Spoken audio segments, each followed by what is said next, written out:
دکھا دکھا کے اپنا خواب سہانا مجھ کو، دکھا دکھا کے اپنا خواب سہانا مجھ کو، چھوڑ دو اب تو بار بار رلانا مجھ کو۔ محو تماشا تھے سبھی عزیز و اقارب میرے، عشق نے کر دیا کچھ ایسا دیوانہ مجھ کو۔ روح زخمی ہے میری، دل بھی ریزہ ریزہ ہے، اپنے نینوں کا رکھ لیا نشانہ مجھ کو۔ خون کے آنسو رلاتی ہے وہ یاد صبح، بھیگی زلفوں سے اپنی تیرا جگانا مجھ کو۔ عشق نے کر دیا مجبور مجھ کو لکھنے پہ، ورنہ آتا نہ تھا کوئی ایسا فسانہ مجھ کو۔ مل جائے جو سائم کو تیرے ساتھ کی امید، چھوڑ دے بے شک پھر سارا زمانہ مجھ کو۔ شہریار نے اپنی دکھتی ہوئی آنکھیں کھولی تھی۔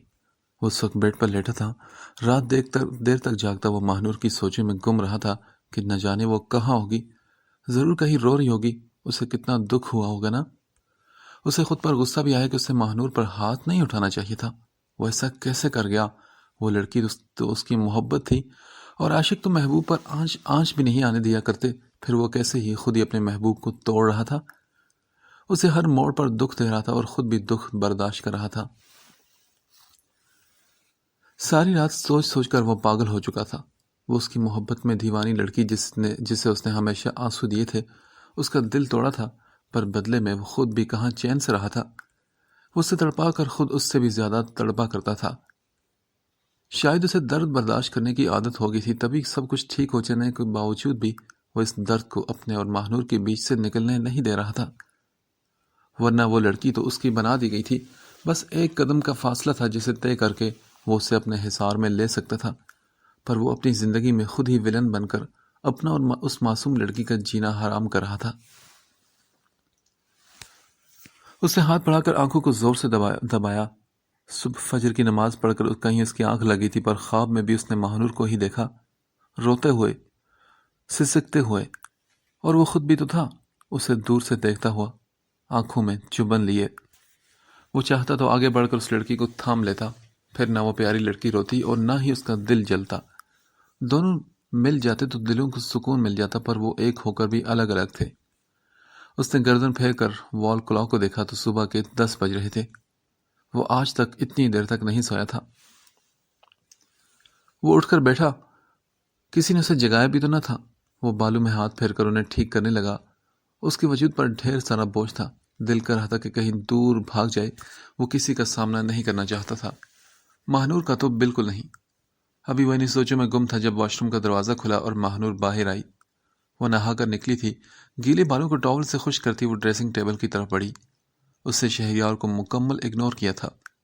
شہریار نے اس کی پشت کو دیکھا، لیمن شلوار قمیض میں وہ بلا کی معصوم اور حسین لگ رہی تھی، جیسے اندھیرے میں روشنی کی کوئی کرن ہو، جیسے تپتے صحرا میں ٹھنڈی پھوار، جیسے کانٹوں بھری ٹہنی پر نازک سا گلاب۔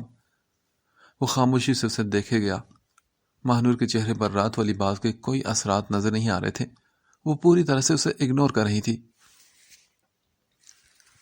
اس نے ماہنور کی ہر ادا دیکھی تھی، پر یہ نظر انداز کرنے والی ادا نہیں تھی اور جان لیوا بھی۔ ماہنور نے ٹاول ایک سائڈ پر رکھا اور اپنے سیاہ بال پشت پر بکھرائے، پھر انہیں ڈرائر سے خشک کرنے لگی۔ ہوا سے لہراتے اس کے لمبے سیاہ بال شہریار پر تو جیسے جادو کر رہے تھے۔ وہ حیرت زدہ ہو کر اسے دیکھنے لگا، پھر جب ڈرائر بند ہوا تو اس کا شور ختم ہوا اور وہ بھی چونک کر اپنے ہوش میں واپس آیا اور ایک لمبی سانس کھینچی۔ اسے انتظار تھا کہ ماہنور سے بات کرے، اس سے پوچھے کہ وہ اٹھ گیا ہے، اتنی دیر تک کیوں سویا، کیا اس کی طبیعت ٹھیک ہے، کیا وہ اس کے لیے ناشتہ لے کر آئے، پر وہاں تو ایسا کوئی امکان نہ تھا۔ وہ اب سیاہ آبشار بالوں میں برش پھیرنے میں مصروف تھی۔ آج سے پہلے بھی وہ لوگ 1000 بار لڑے تھے، اس نے کئی بار ماہنور کو ڈانٹا تھا، پر وہ اس طرح سے اس سے غافل نہیں ہوئی تھی، مگر آج تو وہ اسے دیکھ بھی نہیں رہی تھی، اور یہی بات شہریار کے دل میں چبھ رہی تھی۔ اسے کم از کم اس کی طرف دیکھنا تو چاہیے تھا نا، مانا کہ اس نے غلط کیا، پر وہ اس سے لڑ لیتی، اسے اس کی غلطی کا احساس دلاتی، مگر یوں تو نہ کرتی۔ ماہنور کو روبوٹ کی طرح کام کرتے دیکھ کر شہریار نے دانت پیسے اور پھر جھٹکے سے اٹھ کھڑا ہوا۔ واش روم جانے سے پہلے ایک نظر اس نے دیکھا، اس امید سے کہ وہ بھی اسے دیکھے گی، پر نہ جی، آج تو اس نے جیسے قسم کھائی تھی کہ وہ پلٹ کر شہریار کو نہیں دیکھے گی۔ وہ واش روم چلا گیا۔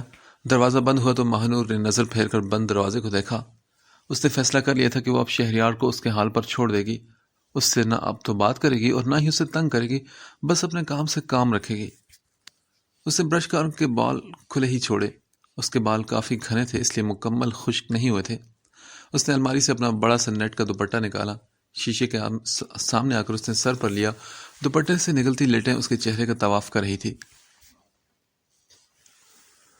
اس دوپٹے میں اس کا چہرہ بے حد حسین لگ رہا تھا، پر آنکھوں میں اداسی تھی۔ آج اس کے بھائی کے لیے خوشی کا دن تھا۔ وہ ہاشم اور نازلی کے لیے بہت خوش تھی، پر اس خوشی میں کہیں کمی بھی تھی،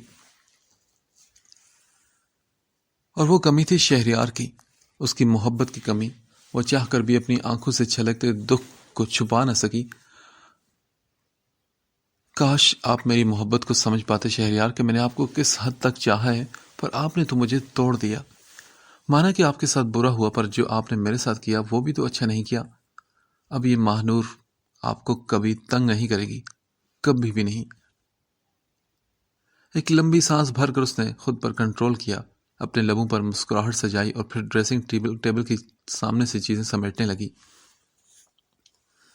شہریار واش روم سے باہر نکلا اور پھر ڈریسنگ ٹیبل کی طرف بڑھا۔ ماہنور کے برابر میں کھڑے ہو کر وہ برش اٹھا کر بالوں میں پھیرنے لگا۔ ماہنور نے ڈرائر کی وائر سمیٹ کر اسے دراز میں ڈالا اور پھر پلٹ کر جانے لگی جب شہریار نے برش رکھ کر اس کا ہاتھ تھاما۔ ماہنور نے مڑ کر سوالی نگاہوں سے اسے دیکھا۔ یہ اٹھاؤ یہاں سے، گر کر ٹوٹ جائیں گی۔ اس نے ڈریسنگ ٹیبل کے سامنے بکھری اس کی سلور چوڑیوں کی طرف اشارہ کیا۔ ماہنور نے یہ چوڑیاں پہننے کے لیے نکالی تھی، پر پھر اس کا دل نہیں کیا کہ وہ پہنے، اس لیے وہی رہنے دی۔ پر وہ بھول گئی تھی کہ یہ کمرہ صرف اس کا نہیں، یہ کمرہ تو اس شخص کا بھی ہے جو ماہنور اور اس کی چیزوں کو اپنی نظروں کے سامنے برداشت نہیں کر سکتا تھا۔ پھر ماہنور نے بنا کچھ کہے شہریار کے ہاتھ سے اپنا ہاتھ نکالا اور چوڑیوں کو اٹھا کر اپنی کلائی میں پہنتی وہ دروازے کی طرف بڑھنے لگی۔ شہریار نے اسے جاتے دیکھا تو جھنجھلا کر سیٹ بال پھر سے منتشر کر ڈالے۔ یہ لڑکی مجھ سے بات کیوں نہیں کر رہی؟ اب کیا چاہتی ہے؟ کیا میں اس کے سامنے ہاتھ جوڑ کر معافی مانگوں؟ وہ کمرے میں چکر کاٹتا تب کر بڑبڑانے لگا۔ کچھ دیر بعد وہ خود کو سنبھال کر نیچے آئے تو ہال میں خوب رونق لگی تھی۔ جان نوکروں سے مٹھائی کی ٹوکریاں میز پر رکھوا رہی تھی۔ آبی اور نور وہیں کھڑے ڈھیر سارے شاپنگ بیگ سیٹ کر رہی تھی۔ جان نے یہ سب کچھ خان ولا لے جانے کے لیے منگوایا تھا۔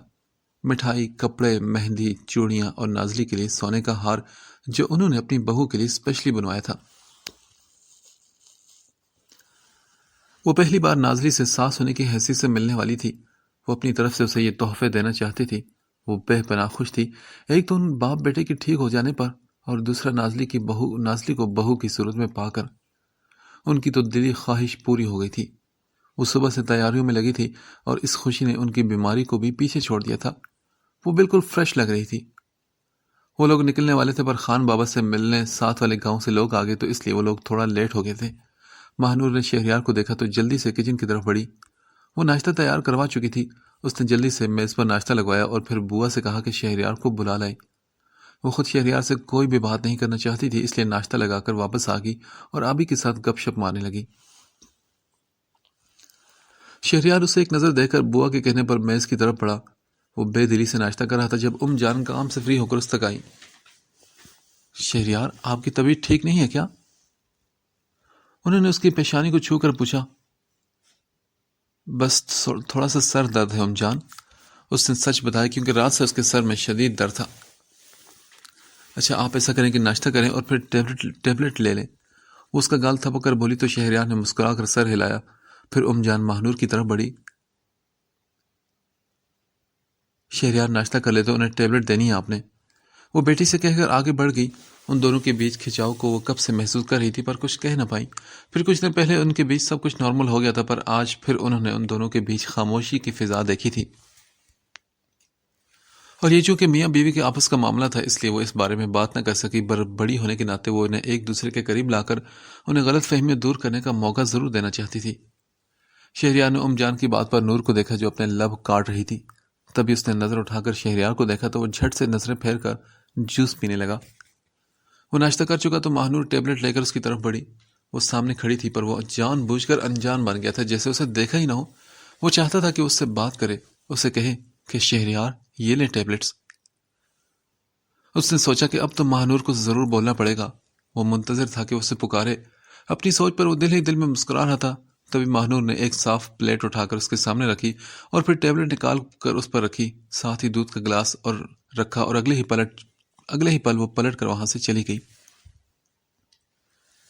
شہریار نے حیرت سے نظر اٹھا کر اسے دیکھا، جو آبی کے پاس پہنچ کر اب اس سے سر جوڑے باتیں کر رہی تھی۔ اس کی اس حرکت پر شہریار کو غصہ آنے لگا، جسے اس نے تھپک کر سلایا اور جھٹ سے ٹیبلٹ لے کر اٹھ کھڑا ہوا۔ تبھی خان بابا ہال میں داخل ہوئے۔ ہاں بھائی، سب تیار ہے نا؟ انہوں نے پرجوش انداز میں پوچھا، تو شہریار کے علاوہ سب کے چہرے پر مسکراہٹ پھیلی۔ کب سے خان بابا، سب کچھ تیار ہے، اب چلیں بھی، جلدی کریں۔ داور جلدی سے کمرے سے نکل کر باہر آیا۔ تو کیا ہماری بیٹی بھی تیار ہیں؟ خان بابا نے مسکرا کر آبی اور نور کو دیکھتے ہوئے پوچھا۔ جی خان بابا، ہم دونوں بھی تیار ہیں۔ دونوں یہ کہہ کر ایک دم ہنسی تو شہریار نے ماہنور کی مسکراتی صورت دیکھی تو دل کھل سا گیا۔ شہریار، کیا آپ نہیں جا رہے ہمارے ساتھ؟ خان بابا نے شہریار کو تیار نہ پا کر پوچھا تو نور نے چونک کر اسے دیکھا۔ پہلے تو وہ جانا چاہتا تھا، پر نور کے چہرے پر غصے کے تاثرات دیکھ کر بولا، نہیں خان بابا، مجھے دراصل ایک ضروری کام ہے، اس لیے آپ لوگ جائیں اور شام تک آپ سب انہیں لے کر آ جائیں گے تو میں مل لوں گا۔ اس نے نرمی سے کہہ کر ایک نظر ماہنور کو دیکھا، جو تپے انداز میں اسے دیکھ رہی تھی۔ چلے ٹھیک ہے بیٹا جی۔ خان بابا نے سر ہلایا اور پھر ام جان کی طرف پلٹے کہ جو بھی گاڑی میں رکھوانا ہے رکھوا لے۔ وہ سمجھتے تھے کہ شہریار اور ہاشم کی ناراضگی ابھی ختم نہیں ہوئی، اس لیے انہوں نے شہریار کو فورس کرنا مناسب نہ سمجھا۔ انہیں امید تھی کہ جلد ہی ان دونوں کے بیچ سب کچھ ٹھیک ہو جائے گا۔ شہریار کی نظریں ماہنور پر تھی کہ شاید اب وہ اس کی طرف آئے، اس سے کہے کہ وہ ایسا کیوں کر رہا ہے، کہ اسے ساتھ چلنا چاہیے، پھر اس کے کہنے پر اسے تھوڑا تنگ کرے گا اور پھر مان جائے گا۔ وہ منتظر تھا، پر وہ سر جھکائے کھڑی رہی۔ گاڑی میں سامان رکھا گیا۔ خان بابا نے انہیں آنے کا کہا تو آبی نے نور کا ہاتھ پکڑ کر اسے اپنے ساتھ کھینچا۔ اس نے جاتے ہوئے خاموش نظر شہریار پر ڈالی اور پھر آبی کے ساتھ آگے بڑھتی گئی۔ خان بابا اس سے مل کر چلے گئے۔ پیچھے شہریار کی حالت بری ہونے لگی۔ حد ہو گئی یار، شوہر کی اتنی سی بھی پرواہ نہیں۔ یہ تم اچھا نہیں کر رہی میرے ساتھ ماہ بیگم۔ وہ جھنجھلا کر بڑبڑاتا اپنے کمرے کی طرف بڑھ گیا۔ 2 گاڑیاں بڑی حویلی سے نکلی تھی۔ ایک گاڑی میں ڈرائیور کے ساتھ خان بابا اور ام جان تھے، اور دوسری کار داور ڈرائیو کر رہا تھا۔ آبی اور نور اس کے ساتھ تھی۔ اس کے وعدے کے بعد اسے شہریار سے کار ڈرائیو کرنے کی اجازت مل گئی تھی اور وہ بہت خوش تھا۔ وہ سبھی ہاشم اور نازلی کو سرپرائز دینے خان ولا جا رہے تھے۔ صبح سے داور کے پیٹ میں درد ہو رہا تھا کہ وہ ہاشم کو سب بتا دے، پر نور اور آبی نے اسے بڑی مشکلوں سے کنٹرول کر رکھا تھا۔ وہ چاہتی تھی کہ ہاشم اور نازلی اچانک انہیں دیکھ کر خوشی سے کھل اٹھے۔ وہ جانتی تھی کہ نازلی ان سب کو اچانک دیکھ کر ڈر جائے گی، پر اس ڈر کے بعد جو خوشی اسے ملے گی وہ دیکھنے کے لائق ہوگی۔ وہ بہت ایکسائٹڈ تھی کہ آگے کیا ہونے والا ہے۔ مجھے پاگل جس نے کرنا ہو وہ ذکر تمہارا کرتا ہے۔ ہاشم اپنے آفس میں بیٹھا تھا اور سامنے ہی ایک فائل کھلی تھی۔ بظاہر وہ کام کر رہا تھا، پر اس کا ذہن کہیں اور تھا۔ وہ الجھی ڈوریں سلجھانے میں لگا تھا۔ اس نے باقی ڈوریں تو سلجھا لی تھی، پر اب اس کی اپنی الجھی زندگی کو کون سلجھائے گا؟ کیونکہ جو سلجھا سکتی ہے، جب وہی اس کی زندگی سے نکل جائے گی تو پیچھے اس کی زندگی میں سب کچھ ہمیشہ کے لیے الجھا ہی رہ جائے گا۔ جب بہت کوششوں کے باوجود بھی وہ مزید کام نہ کر سکا تو اس نے فائل بند کر کے اپنا سر ہاتھوں میں گرا لیا۔ اس کے دل میں دھواں ہی دھواں بھرا تھا اور پورے وجود میں جیسے آگ لگی تھی۔ کبھی کبھی مضبوط ہونا بھی کتنا بڑا امتحان بن جاتا ہے نا، کہ انسان ٹوٹ کر بکھر جاتا ہے پر رو نہیں سکتا۔ وہ کافی دیر اسی پوزیشن میں بیٹھا رہا، پھر اٹھ کر گلاس وال کی طرف بڑھا۔ اس کا دل کہیں نہیں لگ رہا تھا۔ اس کا دل کر رہا تھا کہ ابھی وہ گھر جائے اور اس لڑکی کو کہیں چھپا لے، تاکہ پھر اسے ہاشم خان سے کوئی جدا نہ کر سکے۔ نہ کوئی جمال آغا، نہ کوئی تابین، اور نہ کوئی حسن افندی۔ وہ جب سے حسن افندی سے ملا تھا تب سے 100 باتیں سوچ چکا تھا، مگر کہ وہ مکر جائے اپنی بات سے، اس لڑکی کو لے کر کہیں دور بھاگ جائے جہاں صرف وہ دونوں ہوں، اس ظالم دنیا کا کوئی بھی شخص وہاں نہ ہو، کوئی انہیں جدا کرنے والا نہ ہو۔ وہ اپنی سوچوں میں گم تھا جب اس کا موبائل بجنے لگا۔ وہ چونکا اور پھر موبائل کی رنگ پر اس کا دل ڈوب کر ابھرا تھا۔ کل سے اسے ہر فون کال پر ایسا لگتا تھا کہ حسن افندی کی کال ہوگی اور وہ اسے کہیں گے کہ ہاں جی پیپرز تیار ہو گئے، آ کر سائن کر دو۔ اور اس لمحے کا سوچ کر ہی اس کے وجود سے روح نکلنے لگتی۔ اس نے ایک لمبی سانس کھینچی اور پھر سامنے پڑا موبائل اٹھایا۔ موبائل اسکرین پر نظر ڈالی تو ایک ان نون نمبر تھا۔ اس نے کچھ پل نمبر کو دیکھا اور پھر کال پک کر کے موبائل کان سے لگایا۔ نازلی ٹھیک ہے نا؟ یا پھر کسی نئی مصیبت میں تو نہیں پھنس گئی؟ فون اٹھاتے ہی دوسری طرف سے ٹھنڈے لہجے میں پوچھا گیا۔ کیا بکواس کر رہے ہو تم؟ ہاں؟ ہاشم اس اچانک حملے پر غصے سے دھاڑا تھا۔ گڈ، اس کا مطلب تم نے مجھے پہچان لیا؟ ہاں بالکل، تم جیسا کمینہ آدمی پوری دنیا میں صرف ایک ہی ہے۔ چلو، تعریف کے لیے شکریہ، اسے میں اپنی تعریف ہی سمجھوں گا۔ وہ ہنس کر بولا اور پھر ایک دم سنجیدہ ہوا۔ So tell me Hashim Khan, where is your Nazli? ہاں، از شی اوکے؟ وہ طنزی انداز میں پوچھ رہا تھا۔ اب اگر تم نے ایک بار بھی نازلی کا نام لیا جمال آغا تو تم میرے ہاتھوں سے ضائع ہو جاؤ گے، سمجھے تم؟ ہاشم غصے سے غرایا تھا۔ مجھے تمہارا غصہ بہت اچھا لگتا ہے ہاشم، تمہارا غصہ تو میرے لیے دوا کی طرح ہے، بڑا سکون ملتا ہے۔ ویسے ذرا گھر جا کر تو دیکھو کہ تمہاری بیوی کیسی ہے۔ اب اس کا انداز بالکل سپاٹ سا تھا۔ ہاشم کا دل کانپنے لگا کہ کہیں نازلی کسی خطرے میں تو نہیں۔ جمال آغا کی بات سنتے ہی وہ جلدی سے ٹیبل کی طرف بڑھا، وہاں سے کار کی چابی اٹھائی، فون کان سے لگائے وہ کمرے سے باہر کی طرف بھاگا۔ اسے یوں بھاگتے دیکھ کر اس کے امپلائیز حیرت سے اسے دیکھنے لگے، پر اسے کسی کی پرواہ نہ تھی۔ اس وقت نازلی کے علاوہ اسے کسی کی فکر نہ تھی، اپنی بھی نہیں۔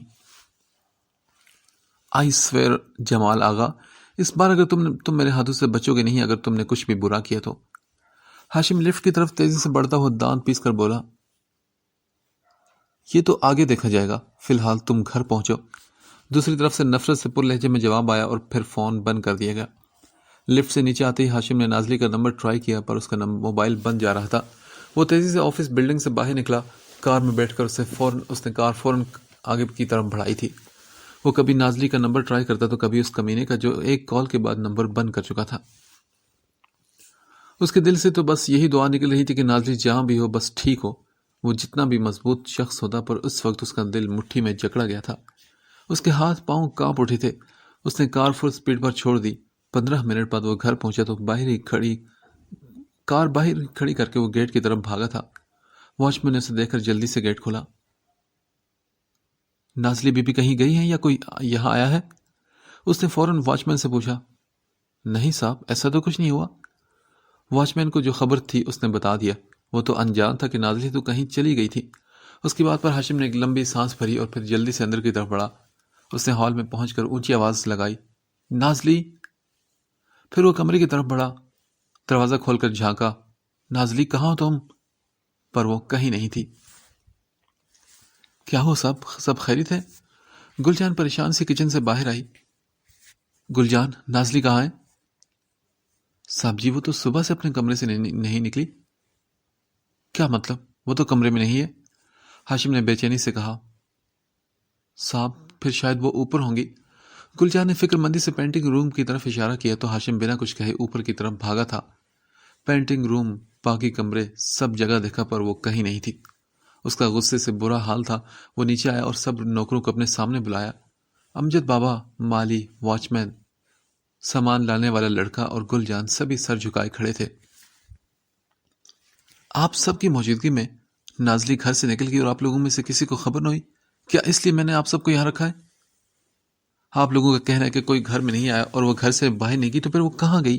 کیا اسے آسمان کھا گیا یا زمین نگل گئی؟ آخر میں وہ غصے سے دھاڑا تھا۔ میں اسے ڈھونڈنے جا رہا ہوں اور دعا کرو کہ وہ مجھے صحیح سلامت ملے، ورنہ میں سب کچھ تہس نہس کر دوں گا۔ وہ غصے میں کہتا اگلے پل آگے باہر کی طرف بڑھا۔ سب نے اس کا یہ روپ پہلی بار دیکھا تھا۔ انہیں افسوس تھا کہ وہ نازلی کی حفاظت نہ کر سکے۔ امجد بابا نے سب کو بھیجا کہ ایک بار پھر وہ گھر میں چیک کریں کہ شاید نازلی یہیں کہیں ہو، پر وہ کہیں نہ ملی۔ ہاشم گاڑی میں بیٹھا تو تبھی اس کا موبائل بجا۔ وہی نمبر دیکھ کر وہ موبائل اٹھاتے چیخ اٹھا، کہاں ہے میری نازلی؟ ہاں، میرا صبر مت آزماؤ جمال آغا، بتاؤ مجھے کہ کہاں ہے وہ تڑپ کر پوچھنے لگا۔ آہ، کتنا سکون مل رہا ہے میرے دل کو۔ ہاں جمال آغا ہنس کر بولا تھا۔ دیکھو جمال، تمہاری دشمنی مجھ سے ہے، مرد کی اولاد بنو اور عورت کو بیچ میں مت لاؤ۔ ہاشم کی رگیں پھولنے لگی، خون کی جگہ جیسے آگ دوڑ رہی تھی۔ بکواس بند ہاشم خان، بہت سن لی میں نے تمہاری باتیں، اب اگر تمہیں نازلی چاہیے تو تمہیں وہاں آنا ہوگا جہاں میں کہوں۔ جمال آغا بھی غصے سے دھاڑ کر بولا تھا، ہاں تو بکواس کرو نا، کہاں آنا ہے، میں ابھی پہنچتا ہوں۔ ہاشم نے غصے سے کہا، ٹھیک ہے، ہمارے گاؤں آ جاؤ جہاں سے سارا قصہ شروع ہوا تھا، آج اس قصے کو وہیں ختم کریں گے۔ جمال آغا نے ٹھنڈے لہجے میں کہا اور پھر اسے آنے کی جگہ بتا کر فون بند کر دیا۔ ہاشم نے لب بیج کر موبائل کان سے ہٹایا اور پھر نازلی کا نمبر ٹرائی کیا، پر وہ ابھی تک بند جا رہا تھا۔ اس نے موبائل ساتھ والی سیٹ پر پھینکا۔ وہ ایک بار پھر نازلی کو لے گیا تھا اور ہاشم خان کچھ کر نہیں پایا تھا۔ آج تو اس نے فیصلہ کر لیا تھا کہ آج وہ جمال آغا کا ایک سے دوسرا فیصلہ کر کے رہے گا۔ وہ لال نظروں سے روڈ کو گھورتا فل سپیڈ پر کار دوڑاتا آگے ہی آگے بڑھتا جا رہا تھا۔ اسے جلد سے جلد گاؤں پہنچنا تھا، نہ جانے آگے کیا ہونے والا تھا۔ حسن افندی تھوڑی دیر بعد کیفے پہنچ آئے تھے۔ اس وقت وہ بیٹیوں کے سامنے بیٹھے تھے۔ نازلی کی آنکھوں میں آنسو تھے۔ انہوں نے اس کا سر تھپکا، بس میرے بیٹے، اب رونا نہیں۔ بابا جان، اتنے وقت بعد ملی ہوں میں آپ سے۔ اس نے دائیں ہاتھ کی پشت سے آنسو صاف کرتے ہوئے کہا، آپ اب تو مجھ سے ناراض نہیں ہے نا؟ نازلی نے معصومیت سے پوچھا تو وہ بولے، نہیں، بالکل نہیں۔ اور بابا جان ہاشم سے؟ اسے ابھی تھوڑا سا تنگ کریں گے، پھر شام کو آپ کی طرف آ کر ان کی سزا ختم کر دیں گے اور ان کی جھولی میں ہمیشہ کے لیے خوشیاں ڈال دیں گے۔ انہوں نے مسکرا کر کہا تو نازلی نے پوچھا، لیکن بابا جان آپ نے ان کو سزا کیا دی ہے؟ بیٹا جی، یہ تو آپ کو شام کو ہی معلوم ہوگا۔ وہ اس کا ہاتھ تھپک کر مسکرائے تھے۔ تابین مسکراتی نظروں سے ان دونوں کو دیکھ رہی تھی۔ اس کے دل کا میل دھلا تھا تو اب سب کچھ نکھرا نکھرا نظر آ رہا تھا، سب کچھ اچھا اور صحیح لگ رہا تھا۔ حسن افندی اب نازلی سے اس کی پینٹنگز کی باتیں کرنے میں لگے اور نازلی خوشی سے ان کی باتیں سن رہی تھی، جبکہ تابین سر جھکائے میز پر انگلیوں سے لکیریں کھینچ رہی تھی۔ وہ نازلی کے لیے خوش تھی کہ اب اس نازلی کی زندگی پرسکون گزر گئی اور شاید اس کی اپنی بھی، اور اس کی زندگی میں جو ایک کمی ہے ہاشم کو کھونے کی، وہ شاید ہمیشہ باقی رہے گی۔ بھلے ہی وہ سب کو دکھائے کہ وہ آگے بڑھ گئی ہے، پر دل کا ایک کونا ہاشم کی محبت سے ہمیشہ آباد رہے گا۔ وہ چاہتی تھی کہ وہ اسے ہمیشہ کے لیے بھول جائے۔ وہ اس کا تھا ہی نہیں تو کیوں اسے اپنی یادوں میں رکھتی، پر اپنے پاگل دل پر اس کا بس کہاں چلتا تھا۔ ادھورے خواب کے اندر کبھی پلکیں بچھانا مت۔ ادھورے خواب آنکھوں کو بہت تکلیف دیتے ہیں۔ ادھوری یاد کو دل کی زمین میں تم نہیں بونا۔ ادھوری یاد دھڑکن میں بہت چپتی سسکتی ہے، خلش بن کر کھٹکتی ہے، لہو بن کر بھٹکتی ہے۔ ادھورے پیار کو لیکن چلے جانے دو اس کو تم۔ محبت، پیار، چاہت، عشق ہوتے ہی ادھورے ہیں۔ وہ اپنی سوچوں میں گم تھے۔ جب نازلی نے اسے پکارا تو وہ چونک کر اس کی طرف متوجہ ہوئی، چہرے پر مسکراہٹ سجا لی۔ اب تو اسے باقی کی ساری زندگی ایسے ہی گزارنی تھی۔ دل میں اگر درد بھی ہوتا تو لبوں کو مسکرانے کی عادت ڈالنی تھی۔ وہ بھی اب ان کی باتوں کے ساتھ لگ گئی تھی۔ وہ تینوں باپ بیٹیاں کافی دیر تک بیٹھے وہاں باتیں کرتے رہے۔ مجھے اچھا لگا کہ میری زندگی کی نئی شروعات ہونے سے پہلے ہم میں سب کچھ ٹھیک ہو گیا۔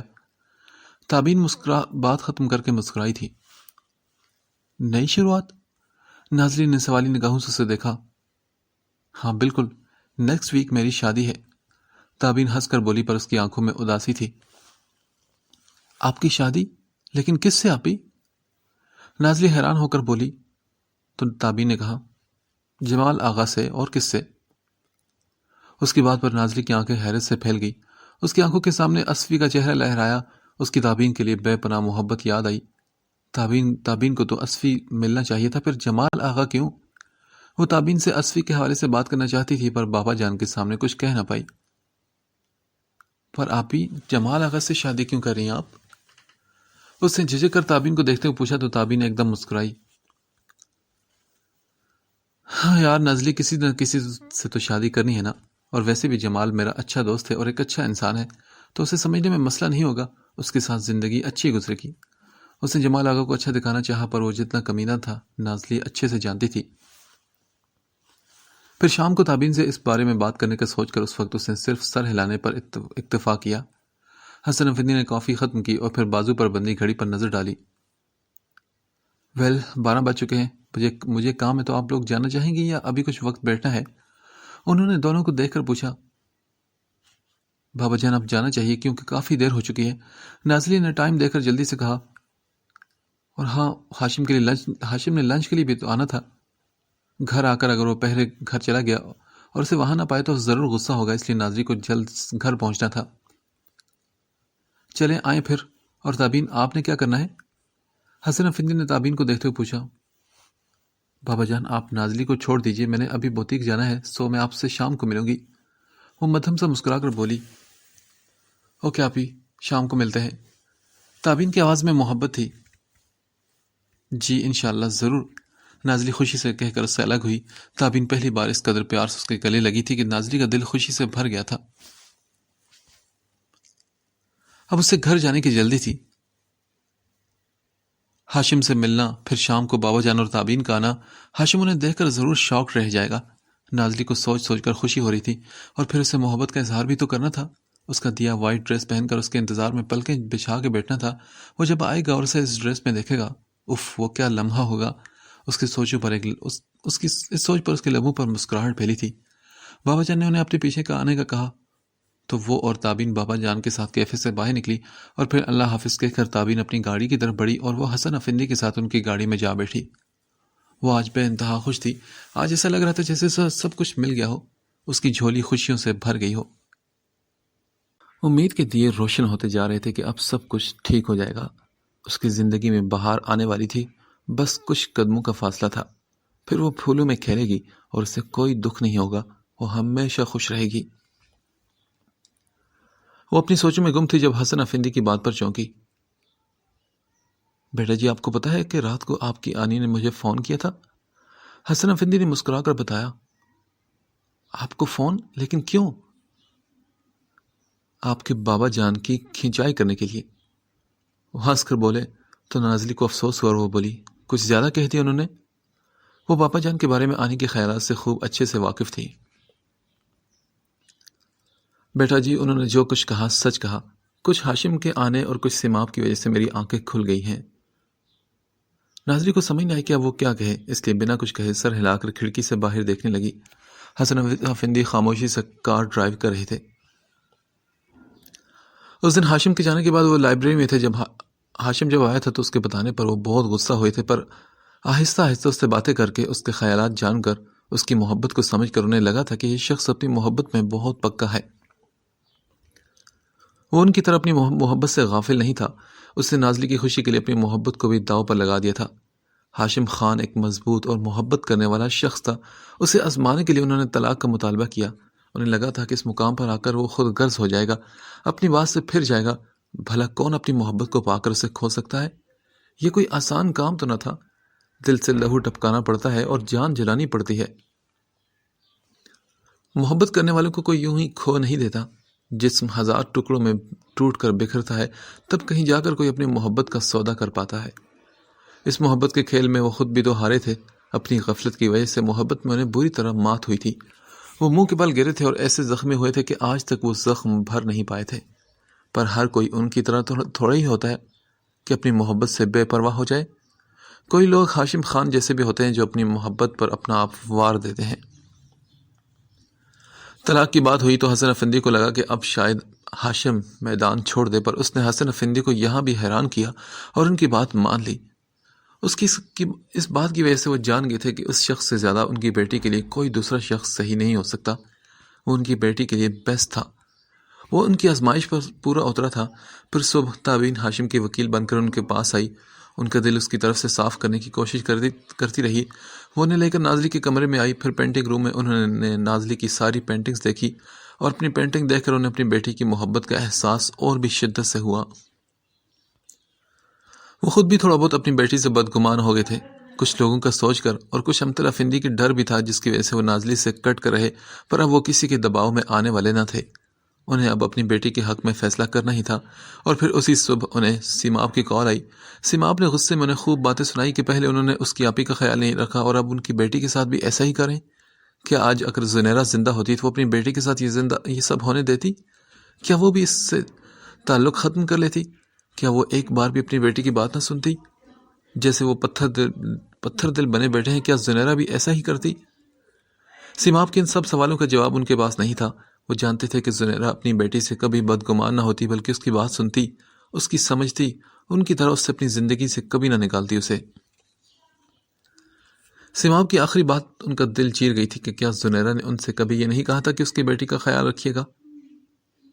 ہاں، زنیرہ نے کہا تھا، پر وہ بھول گئے تھے۔ مرنے سے پہلے اس نے کہا تھا کہ حسن میری گڑیا کا خیال رکھیے گا۔ پھر وہ کیسے بھول گئے اس کی بات کو؟ کیوں نازلی کا خیال نہ رکھ سکے؟ کیوں مر کر بھی زنیرہ کو دکھ دینے سے انہوں نے گریز نہ کیا؟ انہیں خود پر افسوس ہونے لگا، اور پھر انہوں نے تابین سے کہا کہ وہ نازلی کو بلائے، وہ اس سے ملنا چاہتے ہیں۔ یوں اب ان کی ملاقات ہوئی تھی اور سب کچھ ٹھیک ہو گیا تھا۔ بابا جان، بڑی ماما کا کیا ہوگا؟ نازلی کی فکر مند آواز پر وہ سوچوں سے نکلے اور پھر مسکرا کر بولے، وہی ہوگا جو منظور خدا ہوگا۔ ویسے آپ پریشان مت ہو، آپ کی بڑی ماما بھی جلد ہی ٹھیک ہو جائیں گی۔ انہوں نے اب نرمی سے کہہ کر اسے دیکھا تو نازلی مدھم سا مسکرا کر سر ہلانے لگی۔ بڑی ماما کی طرف سے دل میں ڈر تھا، پر اس وقت وہ کسی ڈر کو دل میں جگہ نہیں دینا چاہتی تھی۔ وہ بس خوش رنگ خوابوں میں ہی رہنا چاہتی تھی۔ حسن افندی نے خان ولا کے باہر کار روکی تو نازلی نے انہیں اندر آنے کا کہا، پر وہ شام کو آنے کا کہہ کر انکار کر گئے۔ وہ گیٹ سے اندر داخل ہوئی، پھر ہال میں آئی تو گل جان بھاگ کر اس تک آئی اور اسے ساری بات بتائی۔ نازلی حیران و پریشان رہ گئی کہ ہاشم کو کس نے خبر دی بھلا؟ آپ فکر مت کریں، میں انہیں کال کر کے بتاتی ہوں کہ میں ٹھیک ہوں۔ اس نے گل جان کو تسلی دی۔ دل اس کا بھی ڈر رہا تھا کہ ہاشم ضرور غصے میں ہوگا۔ ہاشم کی پریشانی کا سوچ کر اس کا دل دکھا کہ اس کی وجہ سے وہ کتنا پریشان ہو رہا ہوگا۔ اس نے لینڈ لائن نمبر سے ہاشم کا نمبر ملایا، بیل جا رہی تھی پر وہ فون نہیں اٹھا رہا تھا۔ اس نے 2-3 بار نمبر ملایا پر دوسری طرف سے کوئی جواب نہ آیا۔ شاید ہاشم شام میں گھر واپس آ رہے ہوں گے، تھوڑا غصہ ہوں گے، اس لیے کال بھی نہیں پک کرے نا۔ کوئی بات نہیں، میں انہیں منا لوں گی۔ اس نے سوچتے ہوئے مسکرا کر فون رکھا اور پھر جلدی سے اپنے کمرے کی طرف بڑھی کہ جلدی وہ تیار ہو جائے۔ اس نے وائٹ ڈریس نکالا، جلدی سے چینج کرنے کے لیے واش روم کی طرف بڑھی اور چینج کر کے پھر آئی اور ڈریسنگ ٹیبل کے سامنے جا کھڑی ہوئی۔ اس نے بال کھول کر برش کیے کیونکہ ہاشم کو اس کے کھلے بال پسند تھے۔ دائیں کلائی میں سفید کانچ کی چوڑیاں پہنی، لبوں پر لپ گلاؤز لگایا، پلکوں پر مسکارا لگا کر خود کو آئینے میں دیکھ کر اپنا تفصیلی جائزہ لیا اور ہاشم کا ریئیکشن سوچ کر اس کے لبوں پر ایک شرمیلی سی مسکراہٹ پھیل گئی۔ اپنے لب دانتوں تلے دبا کر اس نے مسکراہٹ روکی اور پھر کان کے پیچھے بال کر کے بیڈ کی طرف بڑھی، کپڑوں کا ہم رنگ خوبصورت سا دوپٹہ اٹھا کر کندھوں پر ڈالا، پھر ایک لمبی سانس کھینچ کر بیڈ پر بیٹھی۔ بیڈ پر رکھا گلاب اٹھایا تو دل جھوم اٹھا۔ ہاشم کا خیال دل میں بہار سما پھیلا رہا تھا۔ اسے اپنے چہار سو محبت کا جادو چکراتے ہوئے محسوس ہوا۔ اس نے زیر لب کہا، کب آئیں گے آپ ہاشم؟ جلدی آئیں نا۔ اس کی آنکھوں میں دنیا جہان کی خوشی تھی۔ وہ مگنزی ہو کر رنگ کو دیکھ رہی تھی۔ جب کار کا ہارن بجا تو وہ ہڑبڑا کر چونکی۔ ہاشم کے آنے کا سوچ کر اس کا دل دھک دھک کرنے لگا جیسے پاگل ہو رہا ہو۔ وہ پھول بیڈ پر رکھ کر اٹھ کھڑی ہوئی، نروس سے انداز میں دوپٹہ ٹھیک کیا اور پھر لمبی سانس بھر کر رفتار پکڑتے دل کو قابو کرتی جلدی سے باہر کی طرف بھاگی۔ یوں بھاگنے سے اس کی چوڑیاں بج اٹھی تھی، اس کے بال لہرانے لگے اور آنچل خوشی سے جھوم اٹھا تھا۔ وہ جیسے ہی ہال کے دروازے سے باہر نکلی تو اس کے پاؤں کو بریک لگی۔ وہاں ایک کی جگہ 2 گاڑیوں اور ان میں سے نکلتے چہروں کو دیکھ کر تو وہ پتھر کی ہو گئی تھی۔ وہ سبھی اس کی طرف بڑھ رہے تھے اور ان سب کے چہرے پر مسکراہٹ تھی، پر نازلی کا مارے ڈر کے برا حال تھا۔ ماشاءاللہ، ہماری بہو تو ہمارا ویلکم کرنے کے لیے تیار کھڑی ہے۔ خان بابا اس کے سامنے آ کر بولے تو نازلی نے حیرت سے اپنے پاس سے گزر کر جاتے نوکروں کو دیکھا جو ڈھیر ساری ٹوکریاں کار سے نکال کر اندر کی طرف بڑھ رہے تھے۔ کیا اپنے سسر کو جواب نہیں دیں گی آپ؟ خان بابا نے مسکراہٹ دبا کر کہا تو باقی سب نے اپنی ہنسی روکی۔ وہ خان بابا، میں… نازلی پریشانی سے انہیں دیکھ کر بات کرنے لگی۔ اس کی آواز بند ہو گئی اور آنکھوں میں تیزی سے پانی بھرنے لگا۔ ارے نہیں بیٹا جی، رونا بالکل نہیں۔ انہوں نے آگے بڑھ کر اس کے کندھے کے گرد بازو پھیلایا اور پھر اسے لیے اندر کی طرف بڑھے۔ باقی سب لوگ بھی ان کے پیچھے اندر داخل ہوئے۔ بس بھی کریں، اب مجھے بھی اپنی بہو سے ملنے دیں۔ اندر آ کر ام جان نے آگے بڑھ کر نازلی کو گلے لگایا۔ ام جان، میں سب کچھ… نازلی نے الگ ہو کر صفائی دینی چاہی۔ اس کی آنکھوں سے آنسو ٹوٹ کر بکھرے۔ اسے سمجھ نہیں آ رہی تھی کہ یہ سب ہو کیا رہا ہے۔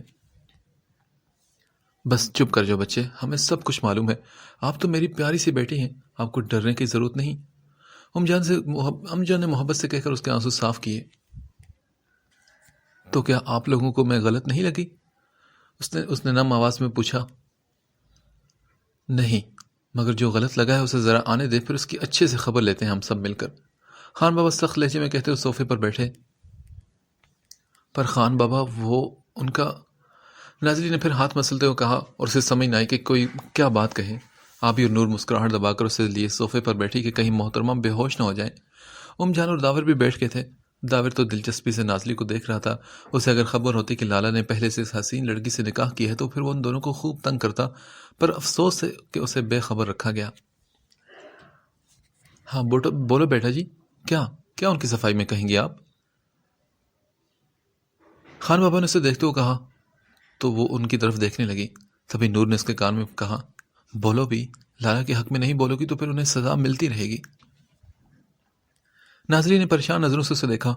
وہ ہاشم کو سزا ملتے کہاں دیکھ سکتی تھی، اس لیے جلدی سے بول اٹھی، خان بابا وہ بہت اچھے ہیں، آپ پلیز انہیں کچھ مت کہیے گا۔ اس نے مدھم سی آواز میں کہا تو نور تو آبی تو اپنی ہنسی روکی، پر داور ایک دم ہنسا تھا اور پھر خان بابا کے ڈر سے ہنسی کا گلا گھونٹا کہ کہیں ڈانٹ نہ پڑ جائے، کیونکہ خان بابا نازلی کے خوبصورت جواب پر اب بھی سنجیدہ تھے۔ تو کیا آپ نے ہاشم کو معاف کر دیا ہے؟ کچھ دیر بعد خان بابا نے سنجیدگی سے پوچھا۔ نازلی انہیں ہی دیکھ رہی تھی، وہ جیسے اس کا چہرہ پڑھ رہے تھے پر پھر بھی اس کے منہ سے سننا چاہتے تھے۔ نازلی نے جلدی سے کہا، جی۔ پھر اس نے سب جھکا لیا تو اس کے انداز پر خان بابا کے لبوں پر مسکراہٹ پھیلی۔ چلیں، پھر ہم اس سے زیادہ کچھ کہہ نہیں سکتے، آخر ہمارا بیٹا ہونے کے ساتھ ساتھ وہ ہماری دوست کا شوہر بھی تو ہے۔ وہ اچانک شوخی سے بولے تو ان کی بات سے ماحول ایک دم خوشگوار ہو گیا۔ نازلی سر جھکائے مسکرانے لگی۔ جان تو اسے دیکھ کر نظر اتار رہی تھی، وہی ان کی خوشیوں کا سبب تھی۔ ان باپ بیٹے کو ایک کرنے میں نازلی کا بڑا ہاتھ تھا۔ وہ کیسے اس لڑکی پر واری نہ جاتی کہ اس کی وجہ سے انہیں اپنا بیٹا واپس ملنے والا تھا۔ خان بابا، آپ کے بیٹے صاحب کہاں ہیں یہ تو پوچھئے۔ داور نے سب کو یاد دلایا کہ ہاشم غائب ہے۔ جان نے نازلی کو دیکھتے ہوئے پوچھا، بچے ہاشم کہاں ہیں؟ وہ تو آفس میں ہوں گے، لنچ کے لیے آنے والے تھے آج۔ نازلی نے مدھم آواز میں جواب دیا۔ اب وہ جان کو یہ تو نہیں کہہ سکتی تھی کہ اس کی بے وقوفی کی وجہ سے ان کا بیٹا کتنا پریشان ہوگا۔ اس کی بات پر جان نے سر ہلایا۔ آپ لوگ بیٹھے، میں کچھ لاتی ہوں آپ سب کے لیے۔ وہ جلدی سے اٹھی تو نور اور آبی بھی اس کے ساتھ جانے لگی۔ تبھی دافر بھی ان کے پیچھے بھاگا۔ جان اور خان بابا نے دیکھ کر خوب ہنسے۔ ان کے وجود کا کھویا حصہ انہیں آج ملنے والا تھا۔ بچے چلے گئے تو وہ اپنی باتیں کرنے لگے۔ دکھ کی باتیں اب سکھ کی باتیں، دکھ کے بعد اب سکھ کی باتیں ہونے لگی۔ وہ لوگ کچن میں واپس آئے تو آبی نے نازلی کے کان میں کہا، کچھ گڑبڑ ہے کیا؟ اونچا بولنا، مجھے بھی سننا ہے۔ داوے نے پیچھے آتے ہوئے مزے سے کہا، کیوں تم ہم لڑکیوں کے بیچ میں کیوں آ گئے؟ تو میں اکیلا بیچارہ کہاں جاؤں؟ میرے لالا کو لا دو، پھر میں تم لوگوں کی شکلیں بھی نہیں دیکھوں گا۔ وہ منہ بنا کر بولا تو آبی اس کی بات سنے بغیر فریج سے جوس کا ڈبہ نکالنے لگی۔ نور اسے باہر جانے کا کہہ رہی تھی پر وہ کہاں باہر جانے والا تھا۔ نازلی کی تو داور سے دوستی نہ تھی، اس لیے وہ خاموشی سے ٹرے میں گلاس سیٹ کرنے لگی۔ تبھی داور نے اسے پکارا، بھابھی جی۔ اس کی پکار پر نازلی اپنے کام میں مگن رہی۔ آج تک اسے کسی نے اس طرح پکارا نہ تھا کہ اسے عادت ہوتی اور وہ جواب دیتی۔ داور ایک دم اس کے سامنے کھڑا ہوا۔ نازلی بابی صاحبہ، بات سنیے۔ اس کی اس حرکت پر نازلی ہڑبڑائی اور بولی، کیا ہوا؟ کچھ نہیں، میں تو بس آپ کو اپنا تعارف دینا چاہتا ہوں کہ میں آپ کا چھوٹا معصوم سا دیور داور خان ہوں۔ اس نے سر کو ہلاتے ہوئے کہا تو اس کے انداز پر نازلی مسکرائی۔ بس کرو، اتنے بھی معصوم نہیں ہو تم۔ آبی نے گلاسوں میں جوس ڈالتے ہوئے منہ بنا کر کہا، تم تو خاموش رہو، تم سے بات تھوڑی کر رہا ہوں۔ داوے نے آبی کو گھورا اور پھر نازلی کو دیکھا۔ آپ نے میری بات پر کچھ کہا نہیں؟ نائس ٹو میٹ یو داور، میں آپ کی بھابھی نازلی ہاشم خان ہوں۔ نازلی نے بھی مسکرا کر داور کے انداز میں جواب دیا تو وہ ایک دم کھل کر ہنسا۔ ویسے لالا نے نا بیوی چن کر پسند کی ہے، اس نے مزے سے کہا تو نور نے اس کا کندھا تھپکتے ہوئے کہا، تم بھی چن کر پسند کر لینا، اوکے؟ کر لوں گا، دیکھ لینا تم۔ ویسے میں آپ کو بھابھی نہیں بلکہ نازلی ہی کہوں گا، اس نے نازلی سے مخاطب ہوتے ہوئے کہا تو نازلی نے مسکرا کر بولی، جو مرضی کہو۔ ارے شکریہ شکریہ، داور نے دل پر ہاتھ رکھ کر سر جھکایا۔ چلو داور، اب زیادہ ڈرامے مت کرو، یہ پکڑو اور تم اسے باہر کر کے جاؤ، ہم ابھی آتے ہیں۔ اس نے داور کو ٹرے پکڑائی تو وہ بولا، یہ کوئی اچھی بات تو نہیں، 3 بہنیں کھڑی ہیں اور یہ بھائی ٹرے لے کر جائے۔ تو یہ لے جانے میں کوئی تمہاری شان میں کمی تھوڑی آئے گی، اس لیے ٹرے لے کر جلدی سے بھاگو۔ نور نے اسے باہر کا راستہ دکھایا تو وہ بڑبڑاتا وہ کچن سے باہر نکل گیا۔ تبھی نور نازلی کی طرف پلٹی اور بولی، ہاں اب تم بتاؤ کہ لالا کہاں ہے؟ یار وہ آفس میں ہی ہوں گے نا، نازلی نے پریشانی سے کہا تو ابھی بولی، نہیں ہمیں ٹھیک سے ساری بات بتاؤ۔ پھر نازلی نے انہیں ساری بات بتائی کہ وہ بنا بتائے گئی تھی اور ہاشم گھر آیا اور اسے نہ پا کر پریشان ہو گیا تھا، پھر اسے ڈھونڈنے گیا ہے پر اب اس کا فون بھی نہیں لگ رہا۔ اوہ بیوقوف لڑکی، چلو کوئی بات نہیں، پر آئندہ کبھی کہیں بھی جانا ہو تو لالا کو ضرور بتا کر جانا۔ نور نے نرمی سے اس کا ہاتھ تھاما، نازلی نے سر ہلایا۔ اب تم دونوں باہر جاؤ، میں لالا کو کال کر کے دیکھتی ہوں۔ نور نے اس کا ہاتھ دبا کر چھوڑا۔ ابھی اور نازلی باہر چلے گی تو نور نے ہاشم کا نمبر ڈائل کیا۔ دوسری طرف سے بیل جا رہی تھی پر وہ کال نہیں اٹھا رہا تھا۔ نور نے 3-4 بار ٹرائی کیا پر دوسری طرف سے کوئی جواب نہ آیا اور اسے پریشانی ہوئی، پھر یہ سوچ کر سکون آیا کہ شاید موبائل سائلنٹ پر ہو اور پتہ نہ چلا ہو۔ ویسے بھی کچھ وقت تک لنچ پر آ جانا تھا اس نے۔ ایک لمبی سانس کھینچ کر وہ خود بھی باہر نکل آئی تھی۔ وہ جب باہر آئی تو وہاں کا ماحول خوشگوار بنا ہوا تھا، سبھی باتوں میں مصروف تھے اور چہرے پر مسکراہٹیں بکھری تھی۔ نور نے زیر لب ماشاء اللہ کہا کہ اب اس کی فیملی کو کسی کی نظر نہ لگے۔ وہ آبی اور نازلی کے ساتھ بیٹھی، فون اٹھایا تو نازلی نے فکر مندی سے پوچھا، نہیں تم پریشان مت ہو، کچھ وقت تک لنچ کے لیے تو آنا ہے نا، پھر تم ان سے سوری کر لینا، وہ مدھم سی آواز میں بولی۔ اور ویسے بھی لالا تمہیں کچھ کہنے والے بھی نہیں، یہ تو پکا معلوم ہے مجھے، اس نے شرارت سے کہا تو نازلی کی آنکھیں چمکنے لگی، اس کے لبوں پر ایک دلکش سی مسکراہٹ سجی۔ وہ نور کے دیکھنے پر سر جھکا گئی، پھر وہ سب باتیں کرتے ہوئے ہاشم کا ویٹ کرنے لگے کہ وہ آئے اور پرانی سب تلخیاں ختم ہو جائیں، خوشیاں ان کی زندگی میں داخل ہوں اور وہ ہمیشہ سب مل کر ساتھ رہیں۔ بس ایک اس شہزادے کے آنے کی دیر تھی، پھر سب کچھ ٹھیک ہو جانے والا تھا، ہر الجھی ڈور سلجھ جانے والی تھی۔ پر اگر وہ شہزادہ کبھی آیا ہی نہ تو کیا ہوگا؟ تب ہر ڈور ٹوٹ جائے گی، وہاں بیٹھے سب ٹوٹ کر بکھر جائیں گے، وہ سب کی خوشیوں کو اپنے ساتھ بہا کر لے جائے گا، پھر کوئی بہار نہیں آئے گی، پھر کسی کے لب مسکرائیں گے نہیں اور پھر کوئی جی نہیں پائے گا۔ نہ ملتے اگر جو تم ہم سے، کبھی اظہار نہ ہوتا تو میری زندگی میں تیرے جیسا یار نہ ہوتا، نئی سی زندگی دے دی تمہاری مست آنکھوں نے، کب کے مر چکے ہوتے اگر تیرا دیدار نہ ہوتا۔ یہ پوچھو ہیر رانجھا سے محبت کی سزا کیا ہے، نہ کرتے عشق وہ دونوں جینا دشوار نہ ہوتا۔ محبت درد بنتی ہے اگر معلوم ہو جاتا، نہ یوں بے موت وہ مرتی، نہ میں زار زار روتا۔ ہزاروں زخم کھائے ہیں صائب مگر یہ دعویٰ ہے، ادھوری زندگی ہوتی اگر یہ پیار نہ ہوتا۔ ہاشم خان اس وقت بے چینی سے انہی زمینوں پر کھڑا تھا جو بڑی اور چھوٹی حویلی والوں کے بیچ فساد کا باعث تھی۔ وہ نازلی کے بارے میں سوچتے ہوئے ادھر سے ادھر چکر لگا رہا تھا۔ اسے نہیں معلوم تھا کہ جمال آغا نے اسے ان زمینوں پر کیوں بلایا، وہ کہیں اور بھی تو بلا سکتا تھا۔ خیر اسے اس وقت صرف نازلی کی فکر تھی کہ جانے وہ کیسی ہوگی۔ وہ منحوس انسانوں سے بلا کر خود غائب تھا، نہ جانے کہاں مرا ہوا تھا۔ ہاشم مشکل سے خود پر ضبط کر کے لب بیچے وہیں کھڑا رہا، ورنہ اس کا بس نہیں چلا تھا کہ وہ کیا کر ڈالتا، پر محبت نے اس کے ہاتھ باندھ رکھے تھے۔ محبت انسان کو کس قدر بے بس اور مجبور کرتی ہے، یہ کوئی اس وقت ہاشم سے پوچھتا۔ اس مغرور شہزادے کو محبت نے اپنا غلام بنا دیا تھا، اپنی محبت کے لیے وہ کچھ بھی کر گزرنے کو تیار تھا۔ وہ دور خلاؤں میں گھورتا سوچوں میں گم تھا جب تبھی دور سے ایک گاڑی تیزی سے اس کی طرف آنے لگی۔ گاڑی کو پہچان کر ہاشم سینے پر ہاتھ باندھ کر اسے گھورنے لگا۔ کچھ فاصلے پر گاڑی رکی تو جمال آغا کار سے باہر نکلا، لبوں پر مسکراہٹ لیے وہ چل کر آتا ہاشم کے سامنے کھڑا ہوا۔ ہیلو بڈی، اس نے ہاشم کو دیکھ کر مکار صورت کے ساتھ کہا، اور ہاشم جو کب سے ضبط کیے کھڑا تھا ایک ہی پل میں ضبط کا دامن ہاتھ سے ٹوٹا اور اگلے ہی پل اس نے جمال آغا کو گریبان سے پکڑ لیا۔ کمینگی کر کے اب تم مجھ سے اس انداز میں بات کرو گے خبیث انسان؟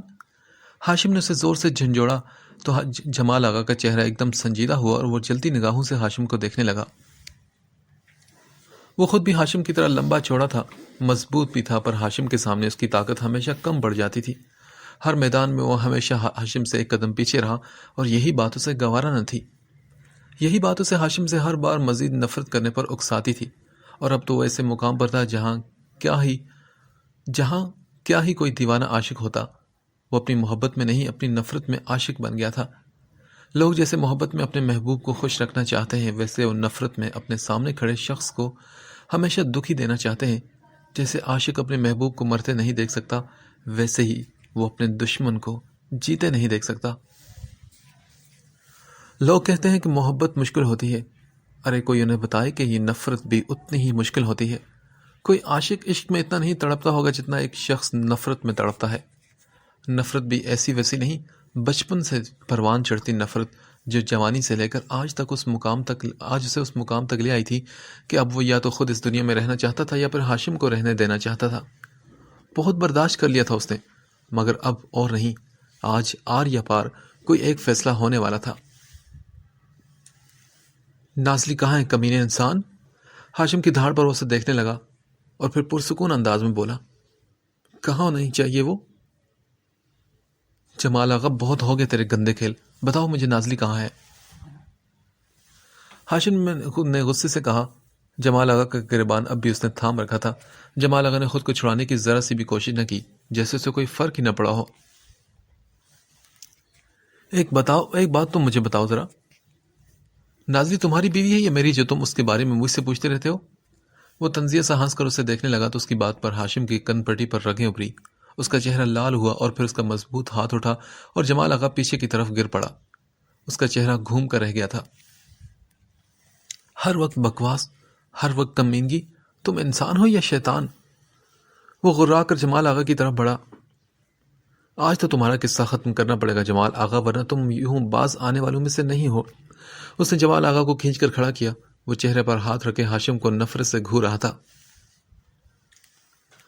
قصہ تو میں تمہارا ختم کروں گا ہاشم خان. وہ بھی غصے سے بولا تو ہاشم نے اسے ایک اور مکہ مارا. Shut up you loser. Jamal Agha در سے ایک طرف جھکا. اس کے منہ سے تیزی سے خون نکلنے لگا.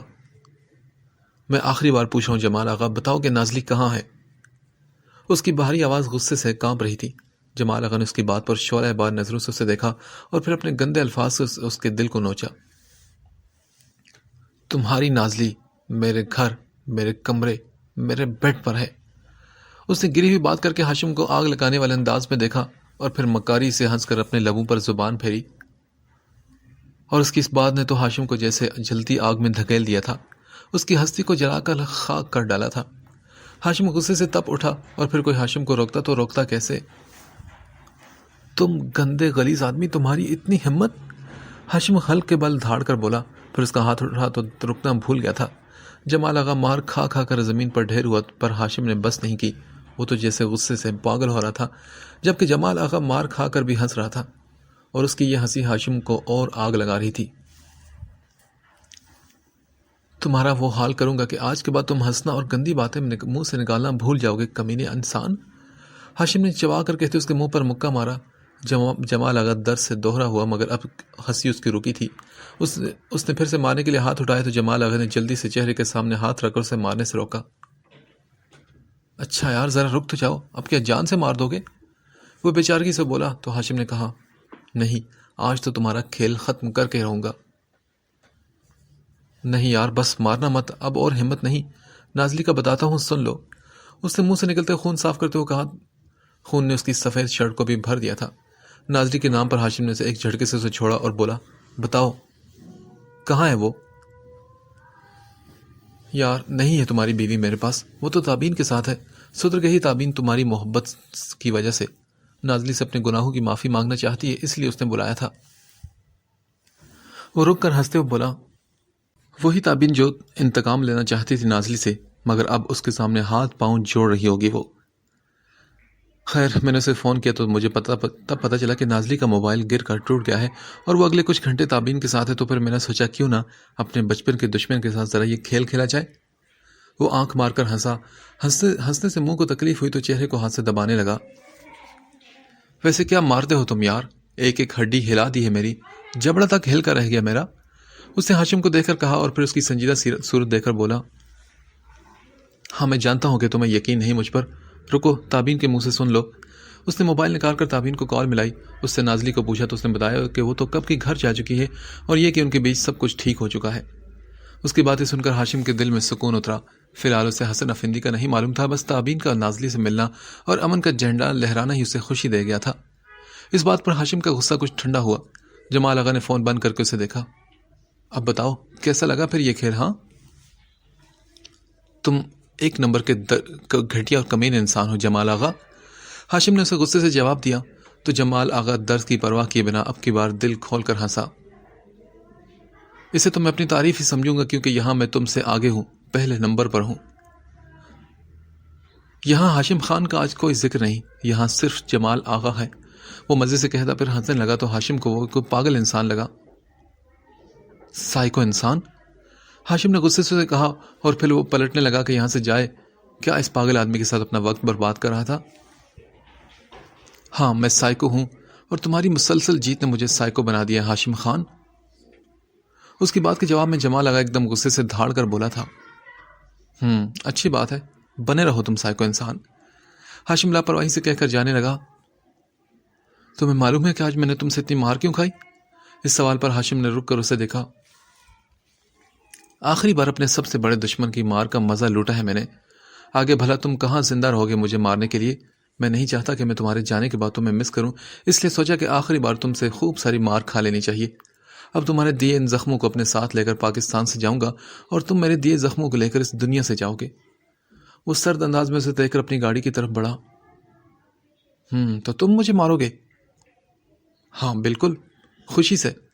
جمال آغا نے یہ کہتے وہ کار کا دروازہ کھولا۔ دل تو تھا کہ تمہیں مار کر اسی زمین میں دفن کرتا اور تمہارے باپ کو کہتا کہ رکھو یہ زمین آج سے، اس پر صرف تمہارا حق ہے کیونکہ اس میں تمہارا اکلوتا بیٹا دفن ہے۔ پر اب تمہاری مار کھا کر اتنی ہمت نہیں مجھ میں کہ تمہاری قبر کھودوں، اس لیے تم ویسے ہی سڑتے رہنا یہاں تب تک جب تک کہ کوئی یہاں آ نہیں جاتا، کیونکہ تمہیں معلوم ہے نا کہ یہاں تو کوئی کم ہی آتا ہے۔ ہماری دشمنی کی وجہ سے گاؤں والے ان زمینوں پر آنے سے ڈرتے ہیں اور دونوں حویلیوں میں سے تو کوئی آتا بھی نہیں یہاں پر۔ وہ اپنی بات کہے جا رہا تھا اور ہاشم اس کے پاگل پن کو نوٹ کر رہا تھا۔ اسے لگا تھا کہ ویسے ہی وہ اپنی بھڑاس نکال رہا ہوگا، پر جب اس نے گاڑی سے ہٹ کر سامنے آ کر پسٹل ہاشم کے سامنے تانی تو تب ہاشم کو احساس ہوا کہ جمال آغا تو واقعی پاگل ہو چکا ہے۔ گڈ بائے پیارے کزن، جمال آغا نے نفرت سے ہنس کر کہا اور پھر گولی چلی تھی جو سیدھا ہاشم کے سینے میں لگی تھی۔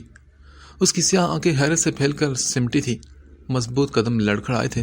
اس کے لڑکھڑانے سے دوسری گولی جسے پھر سینے کا نشانہ لے کر فائر کیا گیا تھا وہ ہاشم کے بائیں کندھے پر لگی۔ خون تیزی سے نکل کر اس کے نیوی بلو کوٹ کو لال رنگ میں تبدیل کر رہا تھا۔ اگلے ہی پل وہ لڑکھڑا کر زمین بوس ہوا۔ اب بتاؤ تیسری گولی ماروں کہ رہنے دوں؟ جمال آغا نے جیسے خود سے پوچھا تھا، پھر کچھ سوچ کر اس نے پسٹل نیچے کر دیا۔ سب کا مغرور شہزادہ 2 گولیوں میں ڈھیر ہو گیا، افسوس ہے مجھے۔ وہ ہاشم کے خون میں لت پت وجود کو دیکھ کر ہنسنے لگا۔ جمال آغا تو ہاشم سے زیادہ مضبوط ہے کہ میں اتنی مار کھا کر بھی نہیں مرا اور تم 2 گولیوں میں مرنے جا رہے ہو، بہت افسوس ہو رہا ہے مجھے تمہیں دیکھ کر۔ وہ نفرت اور خود پسندی کی ملی جلی کیفیت میں کہہ رہا تھا۔ وہ بھول رہا تھا کہ ہاتھ کی مار اور پسٹل کی گولی میں فرق ہوتا ہے۔ وہ کسی بھی حال میں خود کو ہاشم سے زیادہ طاقتور ثابت کرنا چاہتا تھا۔ اس نے قریب آ کر ہاشم کی نم آسمان کو تکتی آنکھوں میں دیکھا۔ ان اللہ و انا الیہ راجعون، اس نے مصنوعی دکھ اور افسوس سے کہا اور پھر ہنس کر پلٹا اور اپنی گاڑی کی طرف بڑھنے لگا۔ لو ہاشم خان، آج سے میرا کوئی دشمن نہیں رہا۔ وہ مزے سے کہہ کر گاڑی میں بیٹھا اور وہاں سے چلا گیا اور سب کی دلوں کی دھڑکن ہاشم خان وہیں سے زمین پر لیٹا دھندلی ہوتی آنکھوں سے آسمان کو دیکھ رہا تھا۔ آج اس کی آنکھوں میں انتہا کا درد تھا، ان میں تیرتی نمی اس مضبوط شخص کے درد کی انتہا کو بیان کر رہی تھی۔ اس کی آنکھوں کے سامنے سبھی اپنوں کے چہرے آ رہے تھے۔ خان بابا جو اس سے روٹھے ہوئے تھے، اسے ہر پل چاہنے والی اس کی جان، اس کا بچھڑا یار، اس کا دوست شہریار، اپنے لالا پر جان وارنے والی اس کی مانو، اس کا ساتھ دینے والی اس کی پیاری بہن آبی، لالا کی جان شرارتی سا داور، ایک ایک کی صورت اس کی آنکھوں کے سامنے آ رہی تھی اور سب سے آخر میں اسے وہ نظر آئی، نیلی آنکھوں والی، قاتل آنکھوں والی ہاشم خان کی نازلی، اس کی جان۔ اسے سب یاد آنے لگا، اس شاداب چہرے کا گلابی پن، لبوں کا مدھم سا مسکرانا، کبھی اس گڑیا کا غصے میں آنا اور کبھی اس کی حرکتوں سے تنگ آ جانا، اس کا نروس انداز، اس کے سیاہ بال، پھر کبھی اس کا رونے لگ جانا، نیلی آنکھوں کا سمندر ہونا جو اس کے لیے سب سے جان لیوا منظر ہوتا تھا۔ لو آج وہ جان سے جانے والا تھا، پر وہ اس پیاری لڑکی کے ساتھ جینا چاہتا تھا، اس پیاری لڑکی کے ساتھ جینا چاہتا تھا اور اسے چھوڑ کر نہیں جانا چاہتا تھا۔ پر مجھے اپنے مرنے کا غم نہیں لیکن ہائے میں تجھ سے بچھڑ جاؤں گا۔ اس کی سیاہ آنکھ سے ایک آنسو نکل کر کن پٹی سے ہوتا ہوا زمین پر گرا۔ نازلی کا مسکراتا چہرہ آنکھوں کے سامنے تھا۔ وہ کرب سے مدھم سا مسکرایا۔ نہ یہ دنیا والے اسے اس لڑکی کے ساتھ رہنے دیتے ہیں، اور اب تو موت بھی بیچ میں آ گئی۔ اب تو بچھڑنا لازم ہو چکا تھا۔ جو بھی ہوتا ہے وہ جیتا یا مرتا، پر اس لڑکی کا اس سے بچھڑنا طے ہو چکا تھا۔ اس کے چہرے سے مسکراہٹ سمٹی تھی۔ درد اس کے پورے وجود میں پھیل چکا تھا۔ وہ زمین ہاشم خان کے خون کو اپنے اندر جذب کرتی جا رہی تھی۔ درد اتنا بڑا کہ آخر کار آسمان کو دیکھتی درد میں ڈوبی سیاہ آنکھیں آہستہ آہستہ بند ہوتی چلی گئی۔